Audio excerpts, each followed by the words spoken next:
It's the Slam Dunk. Okay, Shane Jones has not minced his words. He says the country's biggest tribe must form together as one negotiating group and sort out their differences and sort this historical treaty grievance once and for all. He is drafting a bill to hurry it all up. It was triggered by the fact over $20 million has gone west. We've achieved nothing.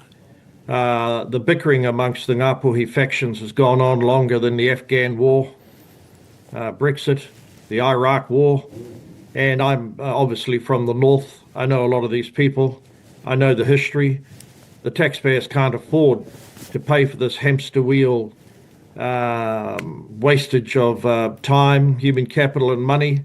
And we are never, ever going to tolerate any inclusion of hapu sovereignty into our bill. But Ngāpuhi is effectively paralysed by failing to secure a mandate for one group to sit down and negotiate with the Crown on behalf of the entire iwi. Tribal rules and structures and egos have got in the way for years. They've tried and tried, but they can't do it. It's so costly and so damaging to the futures of tens of thousands of young tribal members who face a life where opportunity is already scarce, resources have gone elsewhere, and the cost of the delayed settlement is not starting to hurt and bite at multiple generations. It is starting to eat them alive.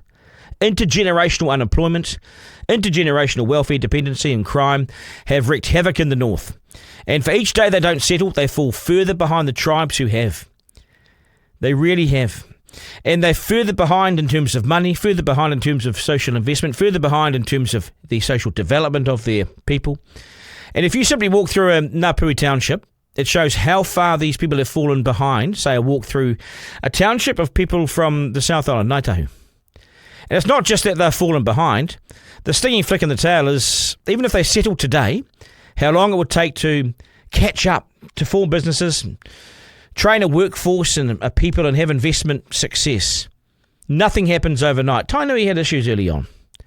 But the stark reality is Ngātahu and Tainui, but Ngātahu, which settled 29 years ago, they got $170 million each, Ngātahu and Tainui.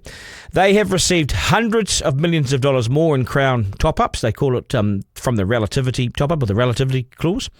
And Ngātahu is now worth, get this, $2.1 billion, the richest iwi in the country by a long shot. It's really impressive. Remember, they got $170 million first up in 1995. So $170 million is now $2.1 billion. It's impressive. They've got social support structures in place for its 83,000 members. They handed out over $100 million alone in grants in terms of all their charities that they support and all the things that they've set up. And they're in housing, they're in fishing, they're in seafood, they're in property, they're in farming, they're in education, they're in tourism. Shot over jet. If I say these things, this is Ngātahu. Shot over jet, the All Black Experience, Hooker Falls Jets. It owns life insurers, long-haul haulage firms, trucking firms, fishing companies with thousands of staff. It's involved in the new economy, AI, online education, online share market brokerage. Waste disposal, you name it, they do it and they make money from it. $750 million alone tied up in property. This is a stunning success story that we should, as all New Zealanders, be so proud of. They have turned a small sum of money into something really big. And they haven't always just hired Māori, they've hired the best people. They've hired the best people, whomever they are. They are now a giant economic powerhouse within this country. They're the very example of what can go very right from the depths of despair 20 years ago when things went well at all. And no one's left behind. They've got family start grants, business grants, kickstarts, investments, second kickstarts. Now compare that to Ngāpuhi, who can't even get a mandate agreed to get to the table to talk to the Crown. They can't get everyone to agree how they should talk to the Crown. That will be the country's biggest settlement by a long shot. The money is there. It's people are being left behind and left in the dust by this delay. 50 years of inquiry and settlement through the Waitangi Tribunal, and Ngāpuhi haven't got to the start line yet. 50 years. Jacinda Ardern promised to sort it out. I remember the speech, and then she fled. This iwi is poor.